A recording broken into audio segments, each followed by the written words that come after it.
자, 29페이지 63번입니다. 착오 문제인데요.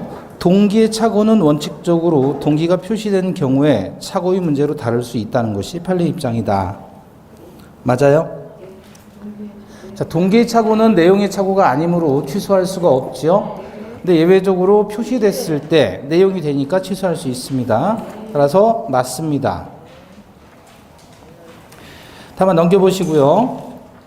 유사문제 1번 보시면 동기 착오를 이유로 취소하려면 동기를 당해 의사표시의 내용으로 삼을 것을 상대방에게 표시하고 의사표시의 해석상 법률행위의 내용으로 되어 있다면 인정되면 충분할 뿐 그 동기를 의사표시 내용으로 삼기로 하는 합의까지는 요구되지 않는다 그랬죠. 유사문제 2번 상대방에 의해 유발된 동기의 착오는 표시되지 않았더라도 중요 부분의 착오가 될 수 있죠. 유사문제 3번입니다. 토지 소유자가 공무원의 법령 오해에 따른 설명으로 착오에 빠져서 토지를 국가에게 증여했다면 이를 취소할 수 있다. 이건 뭐죠? 상대방으로부터 유발된 동기의 착오 얘기죠. 64번 하나의 법률행위의 일부분에만 취소 사유가 있는 경우 법률행위가 가분적이거나 그 목적물의 일부가 특정될 수 있고 나머지 부분이라도 이를 유지하려는 것이 당사자의 의사에 부합한다고 인정되어도 그 일부만의 취소는 허용되지 않는다. 그래서 틀린 건데요. 그 밑에 시로부터 공원 휴게소 설치 시행 허가를 받음에 있어서 담당 공무원이 법규 오해로 인해 잘못 회시한 공문에 따라 동기의 착오를 일으켜 법률상 기부 체납 의무가 없는 휴게소 부지의 16배나 되는 토지 전부와 휴게소 건물을 시에 증여한 경우 휴게소 부지와 그 지상 시설물에 관한 부분을 제외한 나머지 토지에 관해서만 법률행위 내용의 중요 부분의 착오에 해당한다. 자, 이게 어떤 사건이에요? 대구시 기부 체납 사건이죠. 대구시에 가면 팔공산이라고 있어요. 팔공산. 그 팔공산에 뭐가 있죠? 갓바위 아주 유명하잖아요. 갓바위, 그죠? 근데 거기 이제 앞바위가 있고, 앞쪽에서 가는 게 있고, 뒤쪽에서 가는 코스가 있어요. 뒷바위도 있고. 근데 이 바위는 갓바위라고 하는데, 앞에서 걸어가면 한 2시간 정도 올라가야 돼요. 등산으로. 근데 뒤쪽에서 가면 한 30분 정도만 올라가면 됩니다. 그런데 여기는 대구고요. 여기는 경산이에요. 경북 경산. 그 뒤쪽은 경산시 관할이고 앞쪽은 대구시 관할이란 말이에요.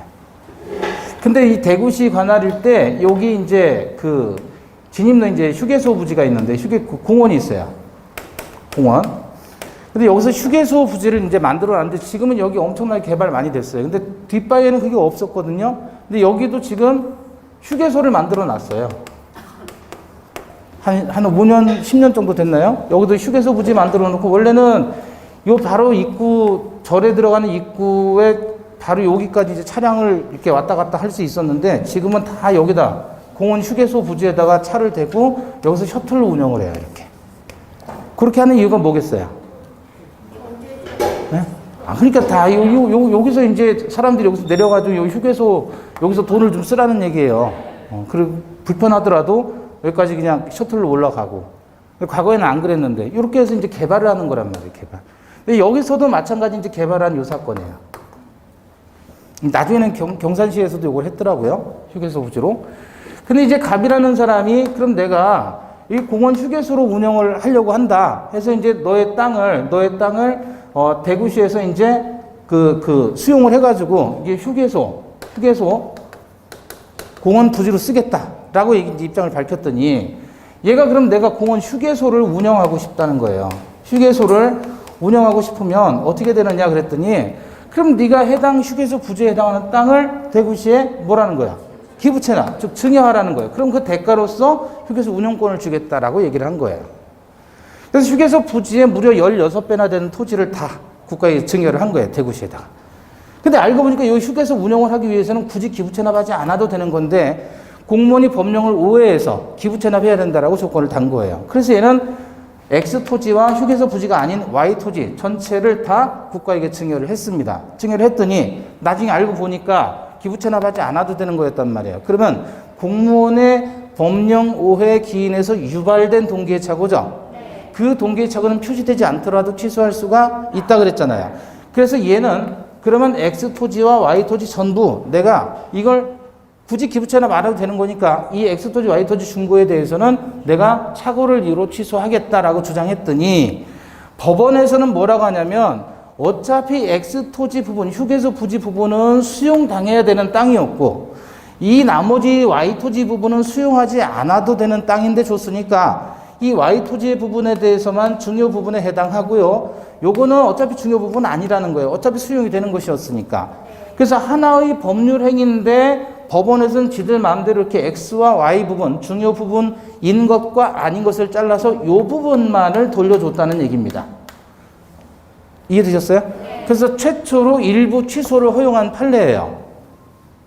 일부 취소. 그래서 거기서 휴게소 부지의 16배나 되는 토지 전부와 휴게소 건물을 시에 승인했을 때 휴게소 부지와 지상 시설물에 관한 부분을 제한 나머지 토지에 대해서만 중요 부분의 착오에 해당하므로 그것만 취소해라. 근데 갑의 입장에서는 억울한 거죠. X 토지도 어차피 이거는 기부채납 대상이 아닌 토지였는데 수용하려면 돈 주고 수용해야 되는데 이걸 증여받은 거잖아요. 공짜로. 그러니까 갑의 입장에서 이것도 돌려달라는 얘기인데 이거는 어차피 수용될 땅이니까 중요 부분 아니다라고 법원이 판단해버린 거예요. 자기 마음대로. 하나의 법률행위인데 그거를 일부만 나누어서 일부만 중요 부분이 아니고 나머지는 중요 부분이라고 이렇게 판단을 한 겁니다. 법원 맘대로. 그래서 갑은 불만이 있었던 거죠. 자, 유사 문제 보시면 당사자가 체결한 계약의 중요 부분 중 일부분에만 착오가 있는 경우에 그 계약이 가분족이고 그 나머지 부분이라도 이를 유지하려는 당사자의 가상적 의사가 인정된다면 일부만의 취소도 가능하다. 이게 우리 판례의 법리고 다만 여러분 우리 민법은 일부 무효의 법리만을 규정했지 일부 취소의 법리는 민법에 없어요. 이건 판례의 이론이에요. 자기들 마음대로. 민법은 분명히 일부가 무효인 게 전부가 무효다. 요렇게 규정을 하고 있는데 이 규정을 여기다가 유추 적용한 거예요. 판례가. 네. 자, 그래서 이게 최초의 일부 취소 판례이고요. 그 다음 65번입니다. 수년간 경작해온 상당한 가치 토지가 귀속 해제된 토지인데도 귀속재산인 줄 알고 그 소유권자가 국가에게 증여한 경우 귀속재산이라는 건 국가에게 줘야 되는 재산, 국가의 소유권으로 귀속되는 재산을 귀속재산이라고 하는데 아닌데도 잘못 알고 증여를 했단 말이야. 이는 중요 부분의 착오에 해당하지요. 66번입니다. 토지의 현황, 경계에 관한 착오는 중요 부분 착오이지요. 자, 현황에 대한 착오는 거기 보시면 본건 토지 1389평을 전부 경작할 수 있는 농지인 줄 알고서 매수해서 등기를 마쳤더니 타인이 경작하는 부분은 인도되지 않고 있을 뿐 아니라 측량 결과 약 600평의 하천을 이루고 있었다. 요걸 우리는 뭐라고 하죠? 현황에 대한 착오라고 합니다. 이걸 짧게 표현하면 농지인 줄 알고 매매했는데 절반의 면적이 하천이었다 이 경우죠. 그걸 무슨 착오? 현황에 대한 착오. 현황은 뭐예요? 현황. 토지 현재의 상황이에요. 현재 상황. 농지라는 상황인데 농지라고 알고서 매수한 상황에서 알고 보니 절반이 하천이었다 그거죠. 니은은 경계점에 관한 착오고 이런 것들은 중요 부분 착오입니다. 그래서 유사 문제 나와 있죠. 그런데 그 밑에 보시면 토지 전부 유사 문제에서 토지 전부를 경작할 수 있는 농지인 줄 알고 매수했는데 측량 결과 절반의 면적이 하천이었다. 이는 성질의 착오에 해당한다 그러면 맞는 표현입니다. 현황의 착오를 다른 표현으로 뭐라고 표현해요? 성질의 착오라고도 표현합니다. 넘겨보시고 67번. 근저당권 설정 시 채무자 동일성에 관한 착오는 중요 부분의 착오가 아니다. 그래요? 틀렸죠? 채무자의 동일성에 관한 착오라는 건 무슨 뜻이죠? 채무자가 바뀌었다 그거예요. 채무자가 바뀌었다. 물건이 바뀌면 물건의 동일성에 관한 착오. 채무자가 바뀌었다 그러면 채무자의 동일성에 관한 착오. 아시겠죠? 예. 그 다음에 68번입니다. 중과실에 관한 입증 책임은 착오자의 상대방이 부담한다.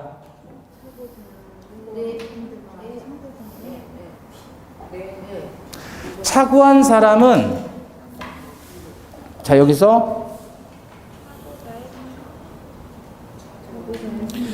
오른쪽 70번 보시면 공장을 경영하는 자가 공장이 협소해서 새로운 공장 설립할 목적으로 토지를 매수함에 있어서 토지상 공장 건축 가능성 여부를 알아보지 아니한 경우 착오를 이유로 매매계약 취소할 수 있어요, 없어요? 없지요. 왜냐하면 공장 사건은 중대한 과실에 해당하니까 착오를 이유로 취소할 수 없어요.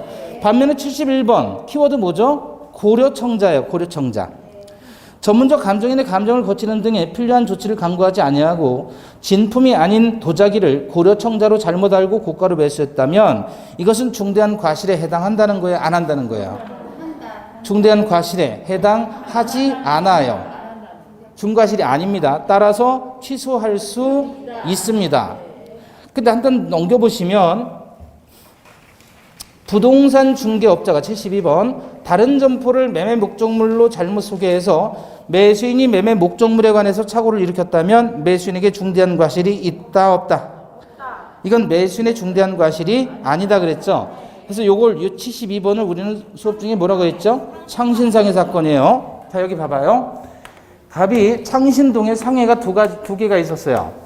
요 건물은 약 1.5m 정도로 떨어져 있고 요거에 6평짜리 건물이고 12평짜리 건물 2개가 있는데 평당 1,000만 원이에요. 그런데 갑이라는 사람이 매도인인데 이 사람이 공인중개사 A에게 매물을 내놓으면서 손가락으로 이렇게 해서 적어 그랬단 말이에요. 그래서 이 갑은 6평짜리를 8,000만 원에 팔기를 원했어요.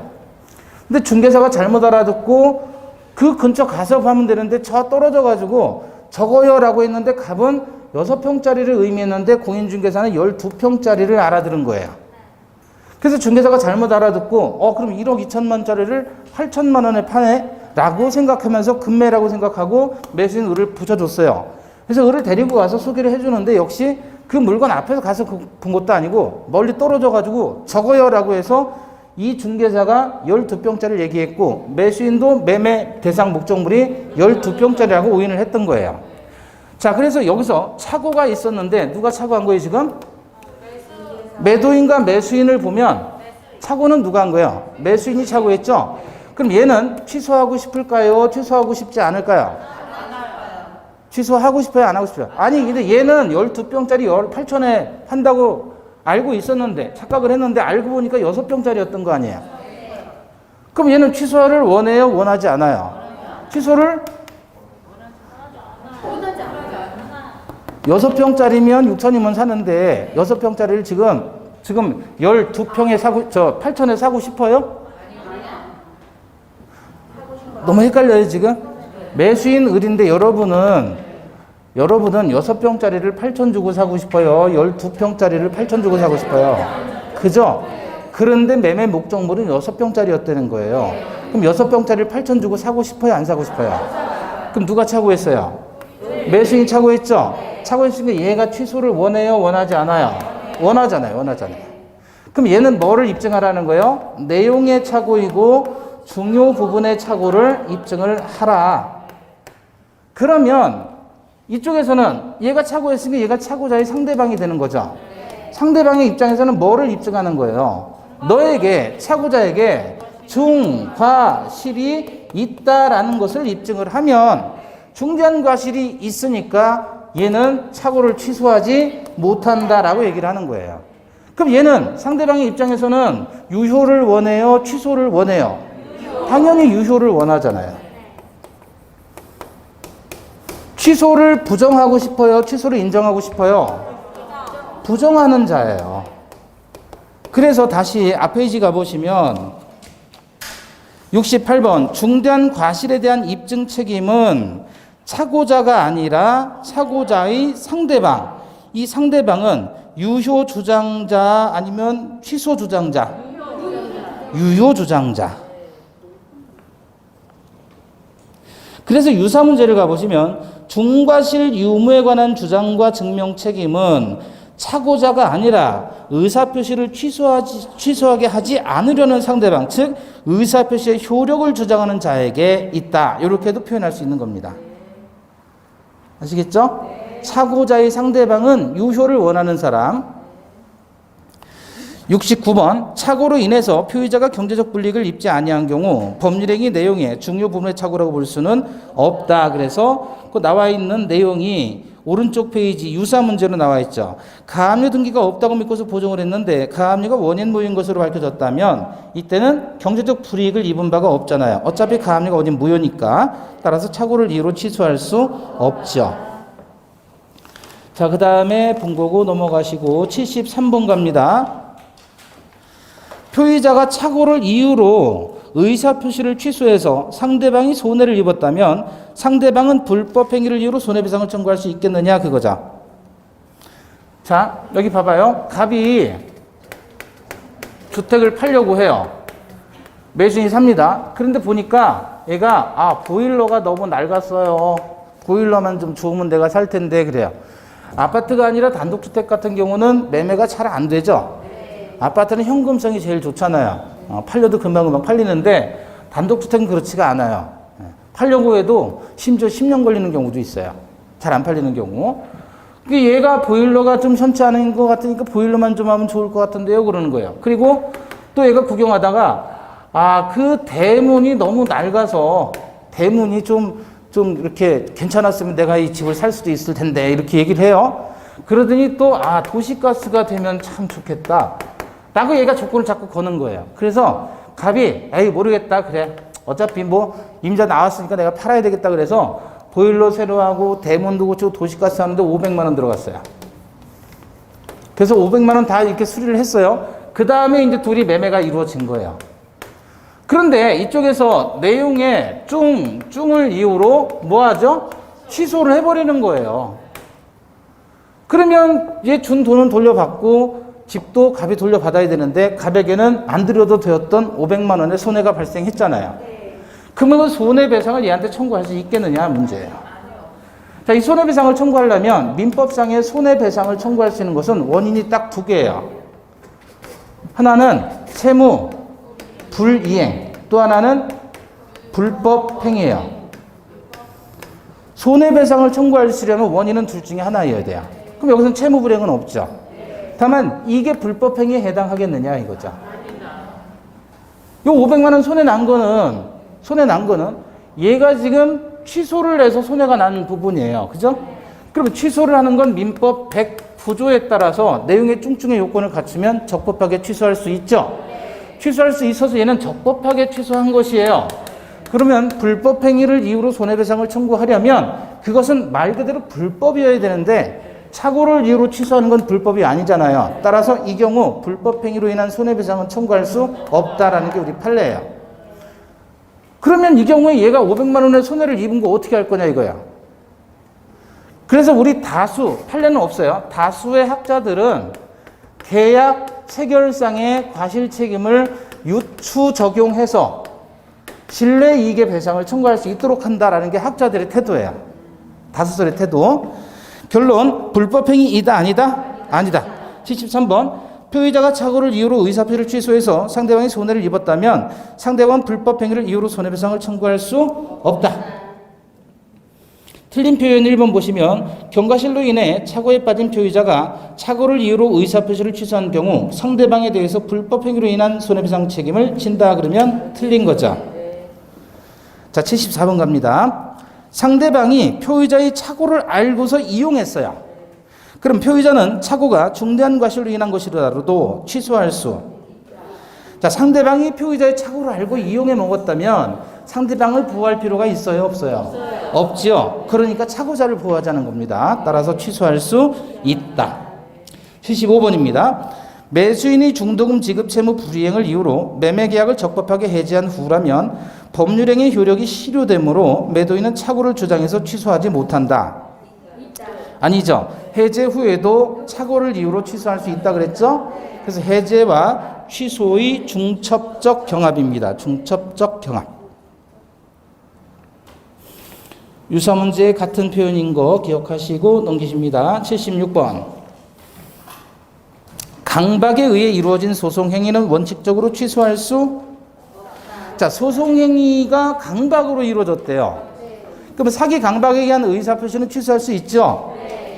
그 사기 강박에 의한 의사표시에 관한 규정은 민사법 체계에서만 적용이 되는 것이고 어디에는 소송행위에는 적용되지 않습니다. 아까 우리 비진의 표시는 공법상 행위에 적용 안 된다 그랬죠? 같은 논리예요. 똑같이 강박에 의해서 이루어진 소송행위는 소송법에 의해서 해결을 하는 거지 민법이 적용되지 않습니다. 따라서 취소할 수 없다. 77번 제3자의 기망행위로 신원보증서면에 서명한다는 착각에 빠져 연대보증서면에 서명한 경우 사기를 이유로 의사표시를 취소할 수 있다. 할 수 없죠. 이때 사기가 아니라 이때는 뭐죠? 착오만 적용된다. 그래서 요걸 그 여백 밑에 여백에다 쓰세요. 기망에 의한 서명의 착오. 기망에 의한 서명의 착오. 이때는 취소 사기는 적용되지 않고요. 착오에 의해서만 취소할 수 있을 뿐이다라는 게 판례예요. 9판례가 요 판례입니다. 기망에 의한 뭐의 착오? 서명의 착오. 자, 78번입니다. 대형 백화점의 변칙 세일. 이게 키워드예요. 대형 백화점의 변칙 세일까지 키워드. 메모하시고.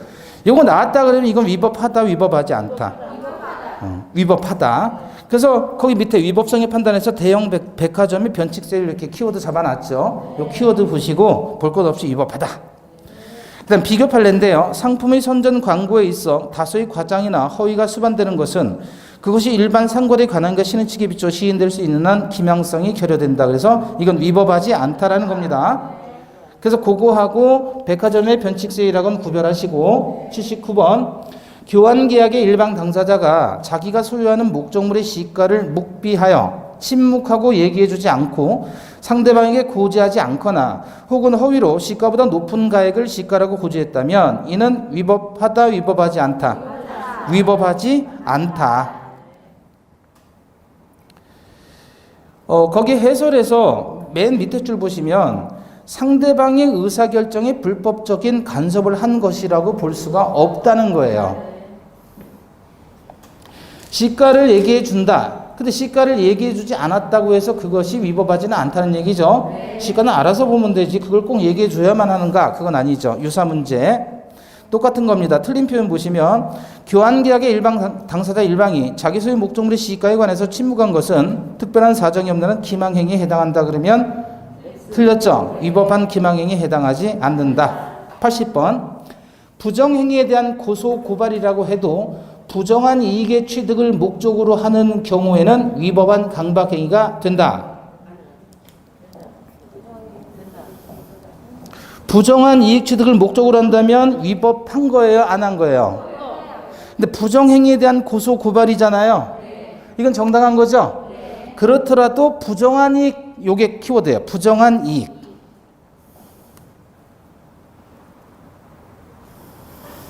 자, 밑에 보시면 일반적으로 부정행위에 대한 고소고발은 그것이 부정한 이익을 목적으로 하는 것이 아닌 때에는 정당한 권리 행사가 되어 위법하다고 할 수 없는 것인 바 간통으로 고소하지 않기로 하는 등의 대가로 금 1억 7천만 원의 합의금을 받게 된 경우 상간자의 배우자가 부정한 이익을 목적으로 위법한 강박행위를 한 것으로 볼 수는 없다 그랬네요. 이건 뭐냐면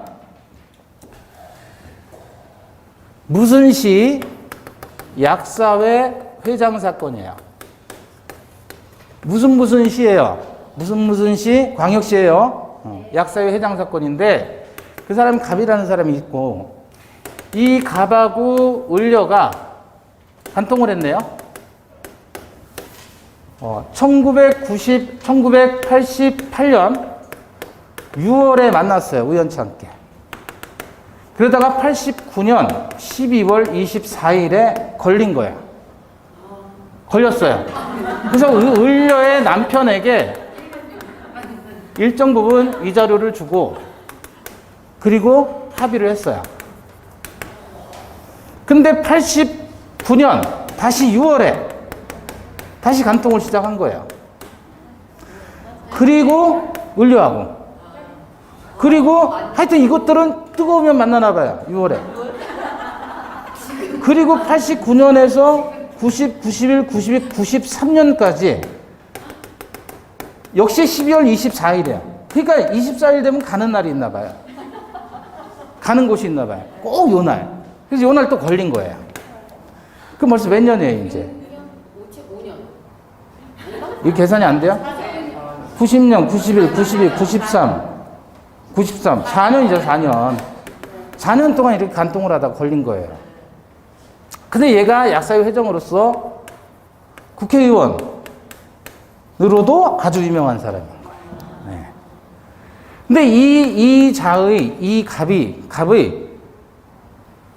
갑의 아내의 동생을 뭐라 그래요? 처남이라고 하죠, 처남이 자기가 이 문제를 해결해 보겠다 하면서 찾아간 거예요. 이쪽에서 10억을 요구한 거예요, 위자료로. 그래서 처남이 와가지고, 얘는 매형이잖아요, 매형. 저쪽에서 10억 요구하는데요. 큰일 났네요. 사회적인 명망가란 말이에요. 그래서 이렇게 무리를 일으켰으니 이거 어떻게 하면 좋겠느냐. 이쪽에서 뭐 노발대발 하는 거죠. 그래서 갑이, 그래서 국회의원 출신인데 내가 직접 가서 만나겠다 그래서 만난 거예요. 만나가지고 여차저차 해가지고 너 지난번에도 그랬는데 봐줬더니 또 이번엔 4년 동안이나 이렇게 한 거야? 난 가만 안 있어 라고 하니까 얘가 그러지 말고 합의하자. 그래서 밀고 당기고 해가지고 2억 원에 합의를 한 거예요. 2억 원에. 그래도 이 당시 2억 원은 큰 돈이잖아요. 자, 이렇게 합의해서 이쪽에서 뭐 했냐면 공증하러 가자 그런 거예요. 공증하러. 그래서 공증을 하면서 그 순간 이 국회의원 출신이 보통 국회의원이에요. 그죠? 대단한 거예요.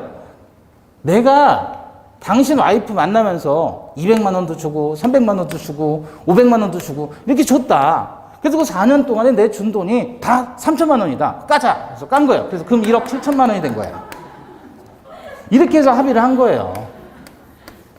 이해되셨죠? 네. 2억도 아니고 1억 7천만 원으로 합의한 게 3천을 깐 거예요. 중간에 얘가 뭐도 사주고 용돈도 주고 뭐 했을 거 아니에요. 간통하면서. 그걸 다 이제 영수증 만들어 갖고 와서 이렇게 한 거예요. 자, 그러면 그러면 이렇게 해서 이제 이 1억 7천을 달라고 했더니 이쪽에서 못 준다. 이렇게 얘기를 한 거예요. 못 준다. 왜 못 주냐 그랬더니 불공정한 법률행위다 그거예요.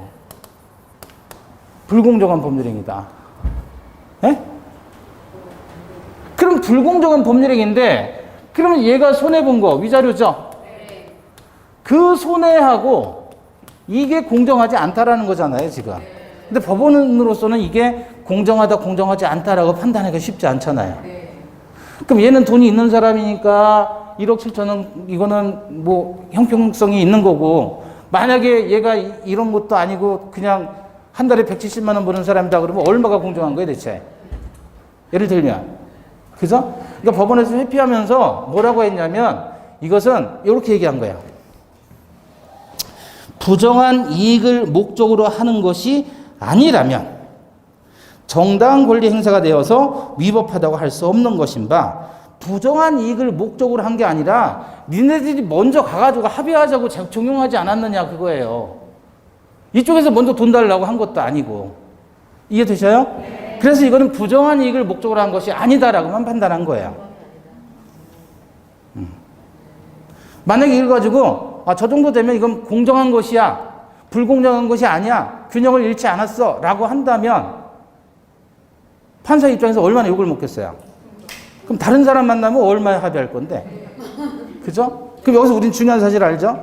간통을 해도 골라가면서 하자죠. 아시겠죠? 네. 무슨 받을 게 있는 사람을 간통하라는 거예요. 네. 자, 그래서 부정행위에 대한 고소고발에서 여기서 포인트는 뭐냐면 또 머릿속에 또 1억 7천만 원 밑을 긋고 있어. 그건 안 나오고 부정한 이익 취득 요게 포인트라니까요. 부정한 이익 요게 키워드예요. 시험에 안 나오는 건 기억할 필요가 없어요. 네. 자, 다시 81번.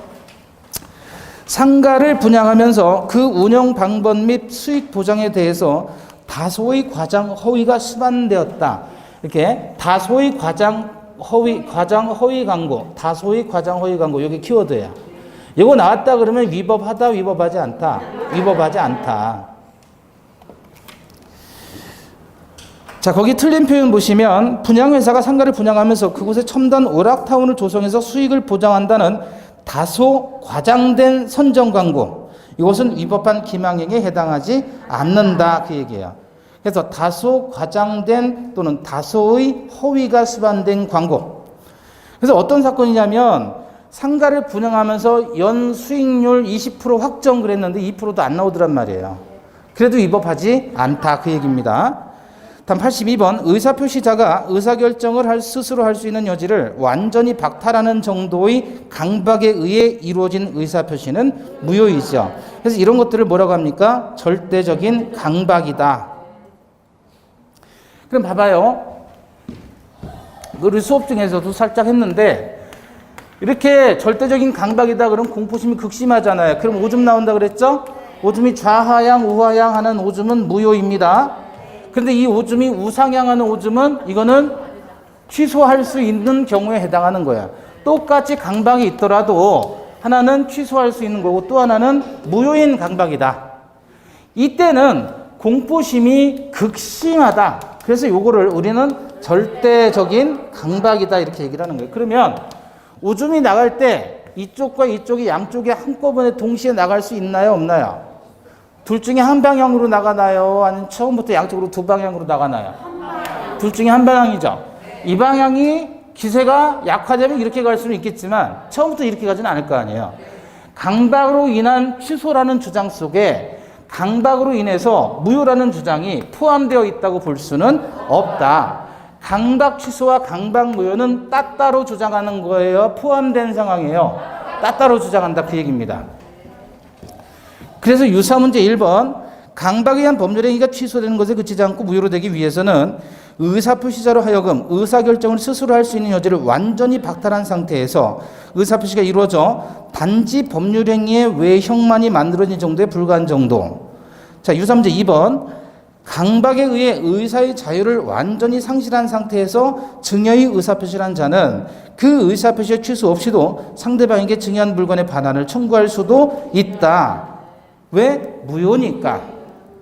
3번 강박에 의한 의사표시에 있어서 무효와 취소의 이중효를 인정한다. 같은 표현이죠. 유사 문제 4번 의사표시가 강박에 의한 것이어서 당연 무효라는 주장 속에 강박에 의한 의사표시이므로 취소한다는 주장이 당연히 포함되어 있다고 볼 수 없다. 근데 볼 수 있다 그러면 틀린 거고. 6번 강박의 정도가 극심해서 의사표시자의 의사결정의 자유가 완전히 박탈된 상태에서 이루어진 법률행위는 처음부터 효력이 없다.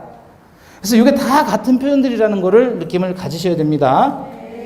83번 매수인이 매도인의 기망행위로 인해 부동산을 고가에 매수하게 된 후 그 부동산 시가가 상승해서 매수 가격을 상회하게 되는 경우에는 매수인에게 손해가 발생했다고 볼 수 없다. 그래요? 자, 여기 봐봐요.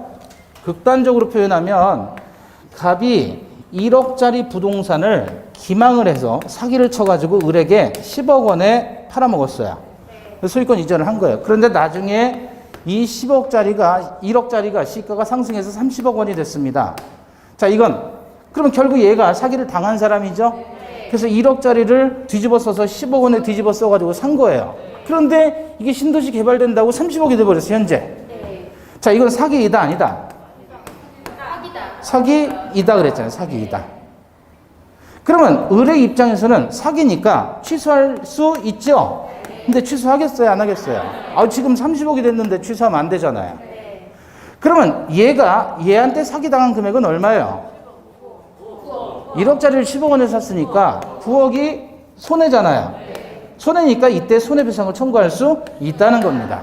이것도 사기에 해당하는 거예요.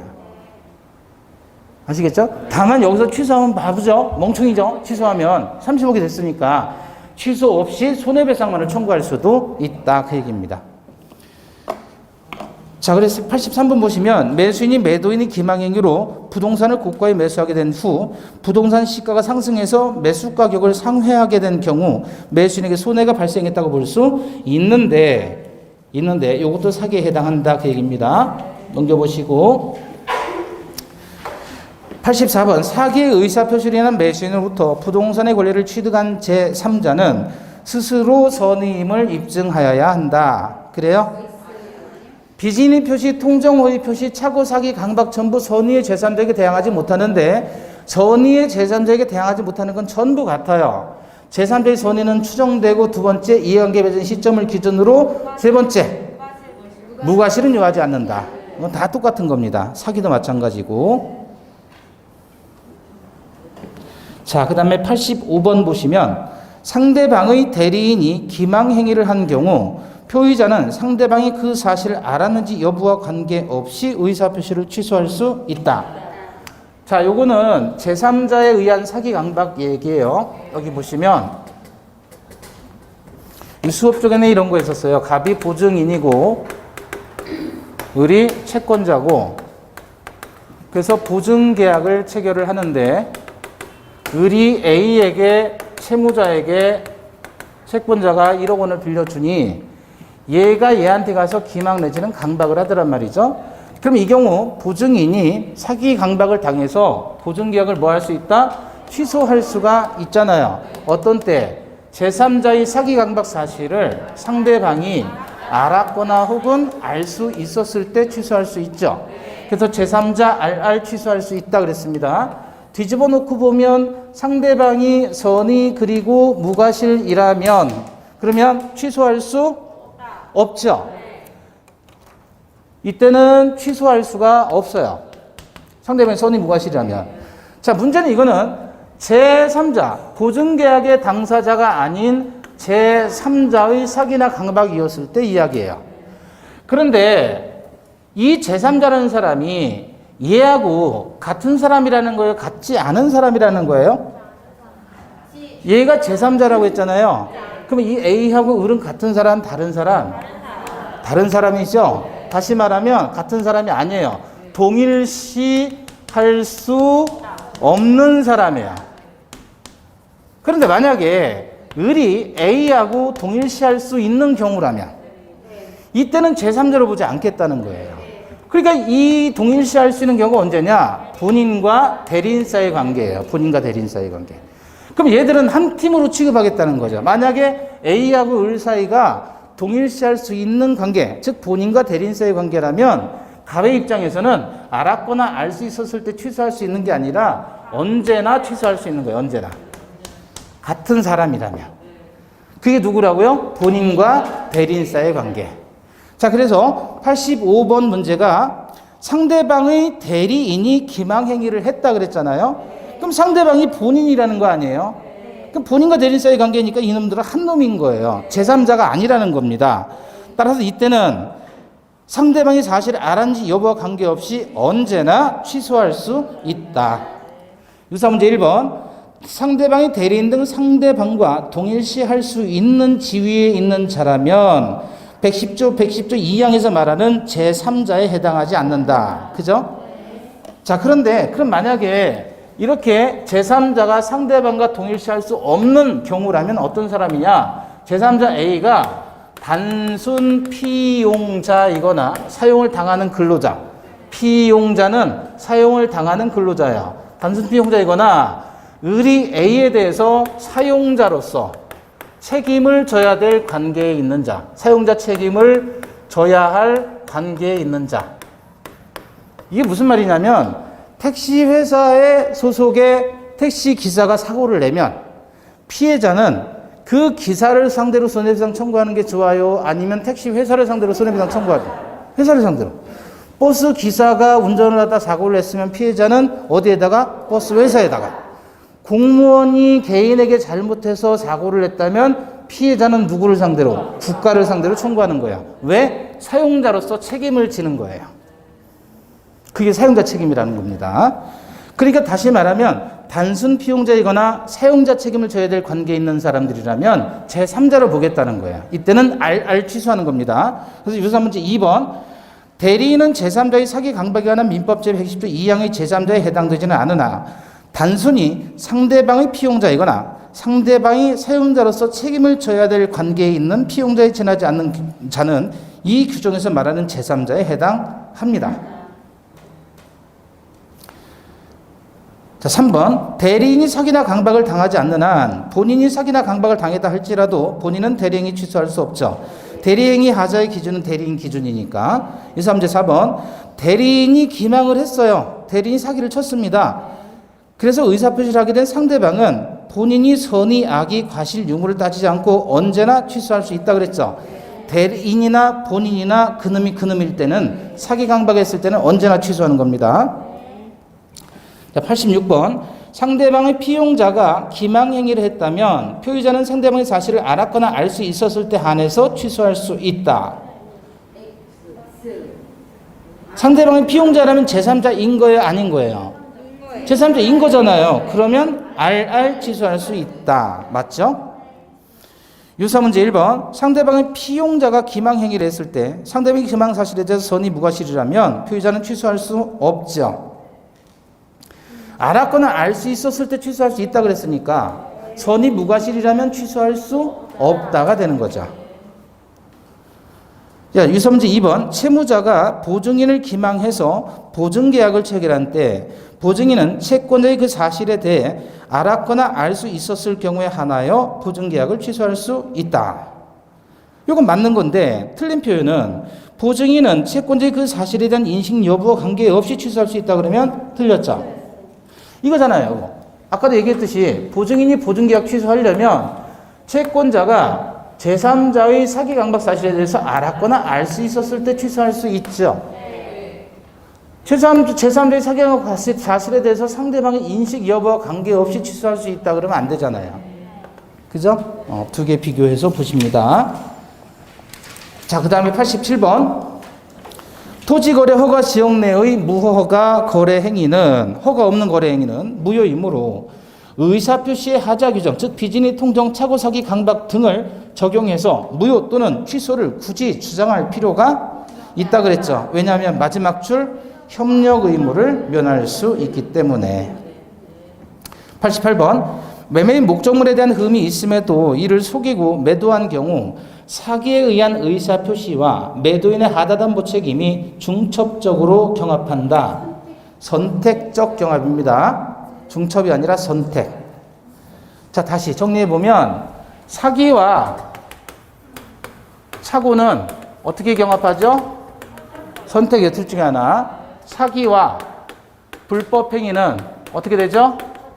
선택적 경합이야. 사기와 담보 책임은 어떻게 되죠? 선택적 경합. 아까도 얘기했듯이 1억짜리를 10억 원에 사기당해서 사놓고 이게 30억이 됐단 말이에요. 그러면 이 경우에 굳이 취소할 필요 없이 손해배상만을 청구할 수도 있단 말이죠. 이해되셨어요? 그러니까 불법 행위와 사기는 선택. 그러니까 사기 들어가면 다 선택적 경합이에요. 아시겠죠? 사기는 전부 선택입니다. 다만 기망행위와 서명에 착오했어요. 서명에 착오 뭐라 그랬죠? 신원보증서류에 서명날인한다는 착각에 빠져 연대보증서류에 서명날인했다. 이 경우죠. 이때는 뭐만 적용돼요? 착오만 적용된다. 이렇게 정리를 하셔요. 그러니까 사기 들어가면 전부 선택입니다. 사기와 담보책임, 사기와 착오. 여기서 말하는 높아심인데 여기서 사기와 착오했을 때 이 착오하고 서명의 착오는 다른 거예요. 예. 다 선택이야. 사기 들어가면 선택이다. 오른쪽이 그러니까 다시 89번 보시면 제3자의 사기로 인해 매매계약을 체결해서 손해를 입은 자가 제3자에 대해 손해배상을 청구하기 위해서는 먼저 매매계약 취소할 필요는 없죠. 선택적으로 할 수 있습니다.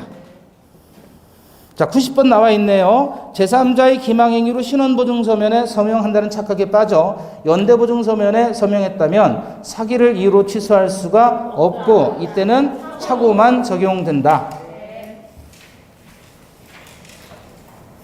자, 91번입니다. 판례에 따르면 통상 우편에 의한 의사표시의 발송을 입증한 것만으로는 상대방에게 도달한 것으로 추정되지 않는다. 통상 우편은 그렇죠. 92번 의사표시의 도달은 주장하는 자가 입증 책임을 지는데 판례는 내용 증명 우편으로 발송되고 반송되지 아니한 우편물은 특별한 사정이 없는 한 배달된 것으로 본다. 맞지요? 93번 채권 양도 통지가 채무자에게 도달됐다고 보기 위해서는 사회관념상 채무자가 통지의 내용을 알 수 있는 객관적 상태에 놓였다고 인정되는 것만으로는 부족하고 채무자가 이를 현실적으로 수령했거나 내용을 알았을 것까지 필요하다. 아니죠? 객관적 상태에 놓여졌다고 인정되는 것만으로 충분하고 현실적으로 수령했거나 내용을 알았을 것까지 요하지는 않는다는 게 판례죠. 그런 내용들이 나와 있습니다. 자, 그 다음 잠시 쉬었다가 우리 대리부터 보도록 하겠습니다.